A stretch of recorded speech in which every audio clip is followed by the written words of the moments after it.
नमस्कार, स्वागत आप सभी का YouTube channel knowledge TV. Haryana 27 जुलाई 11 बड़ी खबरें सामने आ रही हैं। बड़ी घोषणाएं, आदेश, ऐलान। दोपहर 1:30 बजे तक क्या है पूरी जानकारी, आइए देखते हैं। हरियाणा की सबसे तेज़, सबसे सटीक जानकारी के लिए चैनल को सब्सक्राइब जरूर कर लें। तो आइए देखते हैं हरियाणा से अभी की 11 बड़ी घोषणा, आदेश, निर्देश। पहली बड़ी घोषणा, शिक्षण संस्थानों में 18 साल की उम्र पूरी करने वाले सभी युवा अवश्य वोट बनाएं। डीसी झज्जर जिले से आगामी 3 व 4 और 10 और 11 अगस्त को विशेष अभियान में सभी बीएलओ बूथों पर उपस्थित होकर लोगों के दावे व आपत्ति करें। प्राप्त मतदाता सूची के विशेष पुनरीक्षण कार्यक्रम को लेकर डीसी ने ली अधिकारियों व राजनीतिक दलों को प्रतिनिधियों की बैठक। उपायुक्त एवं जिला निर्वाचन अधिकारी ने कहा कि जिले भर की शिक्षण संस्थानों, विशेषकर कॉलेज, पॉलिटेक्निक, आईटीआई संस्थानों में 1 जुलाई 2024 को 18 वर्ष की आयु पूरी करने वाले विद्यार्थियों के वोट अवश्य बनवाए जाएं। साथ ही स्कूली विद्यार्थियों का वोटर हेल्पलाइन और पोर्टल की जानकारी दी जाए। तो आप देख सकते हैं, उन्होंने युवाओं से आह्वान किया कि 1 जुलाई 2024 को 18 साल की उम्र पूरी करने वाले सभी युवा अपनी वोट अवश्य बनाएं, ताकि एक मजबूत लोकतंत्र का निर्माण करने में अपनी भूमिका अदा कर सकें। उन्होंने फोटो युक्त मतदाता सूची को लेकर चलाए जा रहे पुनरीक्षण अभियान की समीक्षा की। उन्होंने कहा कि जिला के बहादुरगढ़ विधानसभा क्षेत्र में 9 और झज्जर विधानसभा क्षेत्र में 2 बूथों की संख्या बढ़ने से जिले में कुल बूथों की संख्या 807 हो गई है। डीसी ने बैठक में उपस्थित राजनीतिक दलों के प्रतिनिधियों से सुझाव भी लिए। आगामी 27 अगस्त को होगा मतदाता सूची का अंतिम प्रकाशन। तो डीसी ने बताया कि मतदाता सूची के ड्राफ्ट का प्रकाशन 2 अगस्त को होगा, जबकि आगामी 3 और 4 अगस्त और 10 व 11 अगस्त को विशेष अभियान चलाया जाएगा, जिसके तहत सभी बीएलओ अपने मतदान केंद्रों पर उपस्थित रहेंगे। विशेष अभियान के दौरान कोई भी व्यक्ति अपना वोट बनवा सकता है। किसी प्रकार के दावे व आपत्तियां 2 अगस्त से 16 अगस्त तक दर्ज करवा सकते हैं। 26 अगस्त को दावे व आपत्तियों का निपटारा किया जाएगा। इसके पश्चात 27 अगस्त को मतदाता सूची का अंतिम प्रकाशन कर दिया जाएगा। बैठक में निर्वाचन तहसीलदार ने बताया कि कोई भी व्यक्ति, उसकी आयु 1 जुलाई 2024 को 18 वर्ष या इससे अधिक होगी, वह वोट बनाने के लिए फार्म नंबर 6 भरकर संबंधित बीएलओ या जिला निर्वाचन कार्यालय में जमा करवा सकता है। तो ये बड़ी अपडेट। आइए अगली बड़ी घोषणा देखते हैं।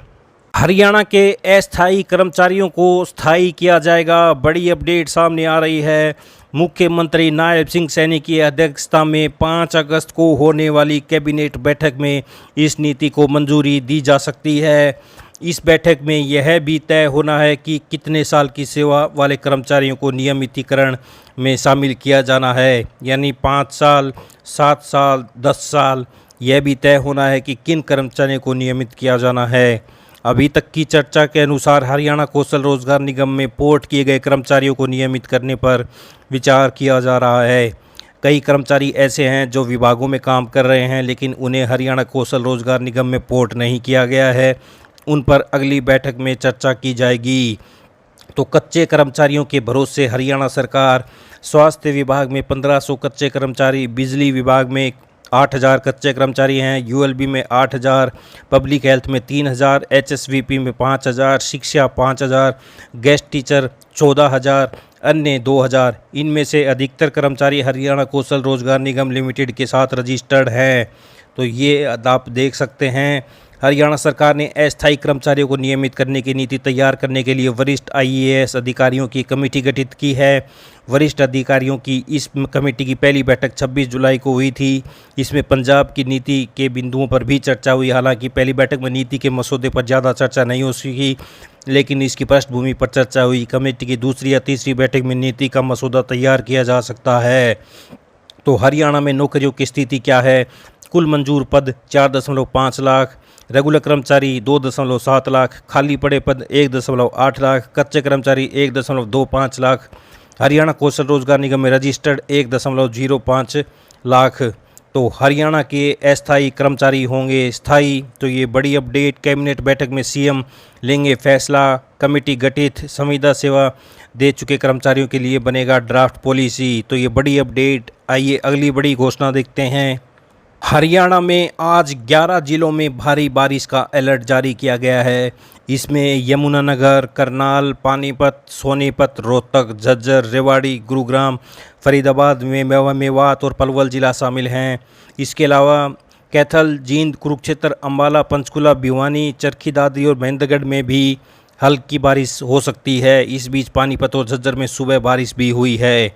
तो हरियाणा में 30 तारीख तक कैसा रहेगा मौसम? मौसम विभाग के अनुसार 27 जुलाई से 30 जुलाई तक प्रदेश के अधिकतर इलाकों में बारिश होने की संभावना है। इस दौरान 30 से 40 किलोमीटर प्रति घंटे की रफ्तार से तेज़ हवाएं चल सकती हैं। इसके अलावा सिरसा, फतेहाबाद और हिसार को बारिश के लिए इंतज़ार करना पड़ सकता है। आप देख सकते हैं हरियाणा में अभी तक प्रदेश में 39% कम बारिश हुई है। अभी तक 109.4 mm बारिश हुई है, जबकि अब तक 179 mm बारिश होनी चाहिए थी। तो ये बड़ी अपडेट सामने आ रही है मौसम से। हरियाणा के 11 जिलों में भारी बारिश का अलर्ट। हिमाचल में बारिश से धंस रहा हाईवे, चट्टानें हटाने को कीरतपुर मनाली 4 लेन बंद। आइए अगली बड़ी घोषणा देखते हैं। हरियाणा सरकार और HCMSA के बीच हुई वार्ता का सकारात्मक परिणाम निकला है, जिसके साथ ही सरकारी अस्पतालों के डॉक्टर की हड़ताल समाप्त हो गई है। तो ये बड़ी अपडेट, आज से सरकारी अस्पताल के डॉक्टर काम पर लौटेंगे।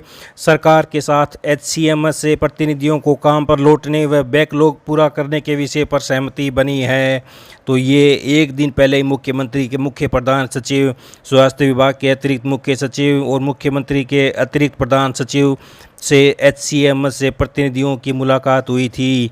तो ये बड़ी अपडेट सामने आ रही है। हड़ताल ख़त्म, तो ये बड़ी खुशखबरी सामने आ रही है। आइए अगली बड़ी घोषणा देखते हैं। हरियाणा में 3 महीने बाद होने वाले विधानसभा चुनाव से पहले OBC वोटर्स को रिझाने के लिए कांग्रेस ने जातीय जनगणना का दांव खेल दिया है। कांग्रेस सांसद दीपेंद्र हुड्डा ने कहा, हमारी सरकार अगर प्रदेश में आई तो हम जातिगत जनगणना कराएंगे। हमने पहले भी 15% आरक्षण बढ़ाया था और उसी अनुसार आगे भी संवैधानिक आधार पर OBC समाज के लिए बढ़ाने का काम करेंगे।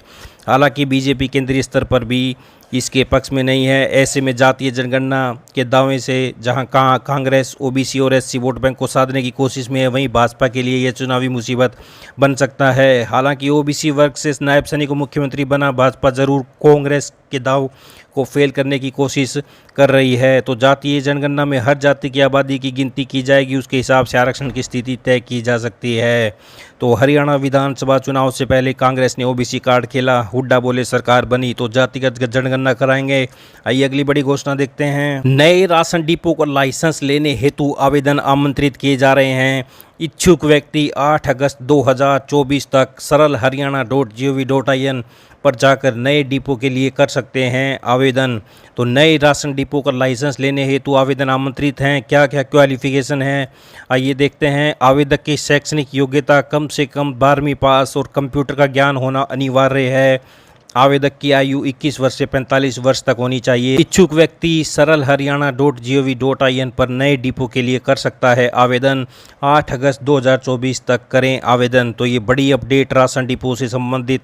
आइए अगली बड़ी घोषणा देखते हैं। हरियाणा वासियों के स्वास्थ्य को ध्यान में रखते हुए मुख्यमंत्री ने लिया बड़ा फैसला। तो आप देख सकते हैं बड़े फैसले लिए गए हैं। अब सरकारी अस्पताल में लैब टेस्ट या अल्ट्रासाउंड ना होने पर अब मरीज निजी लैब में करा पाएंगे टेस्ट। तो ये बड़ी खुशखबरी, सरकार द्वारा सिविल अस्पताल को दिए जाने वाले फंड से होगा उन टेस्ट का भुगतान। सरकारी डॉक्टर CMO के प्रेस्क्रिप्शन पर एम्पैनल्ड लैब पर करा सकेंगे टेस्ट। तो ये बड़ी घोषणाएं मुख्यमंत्री के द्वारा। आइए अगली बड़ी घोषणा देखते हैं। अंबाला जिले से सरकार द्वारा घरेलू उपभोक्ताओं के लिए सरचार्ज माफ़ी योजना 2024 शुरू की गई है। इस बारे में जानकारी देते हुए बिजली निगम के कार्यकारी अभियंता ने बताया कि यह योजना ग्रामीण और शहरी दोनों क्षेत्रों में स्थित घरेलू श्रेणी के कनेक्टेड और डिसकनेक्टेड उपभोक्ताओं के लिए लागू होगी। योजना केवल ऐसे उपभोक्ताओं के लिए मान्य होगी जो 31 दिसंबर 2023 को निगम के डिफॉल्टर थे और आज भी डिफॉल्टर हैं। तो आइए अगली बड़ी घोषणा देखते हैं। मुख्यमंत्री श्री नायब सिंह सैनी ने प्रदेश के गरीब लोगों को स्वास्थ्य सुविधाएं बढ़ाने की दिशा में एक और जनहितैषी बड़ा फैसला लिया है।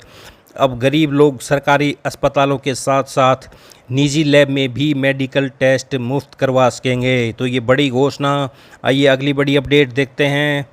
मुख्यमंत्री ने प्रधानमंत्री का आभार जताते हुए कहा कि अग्निवीर को लेकर प्रदेश ने कई योजनाएं क्रियान्वित की हैं, जिसमें ग्रुप B, C, D की नौकरियों में आरक्षण तथा अग्निवीर द्वारा उद्योग लगाने पर बिना ब्याज पर 5 लाख रुपए तक का ऋण उपलब्ध करवाना शामिल है। तो वहीं पेरिस ओलंपिक 2024 में बजेगा हरियाणा का डंका। भारत के 117 खिलाड़ियों में हरियाणा के 25 खिलाड़ी दिखाएंगे अपना दमखम।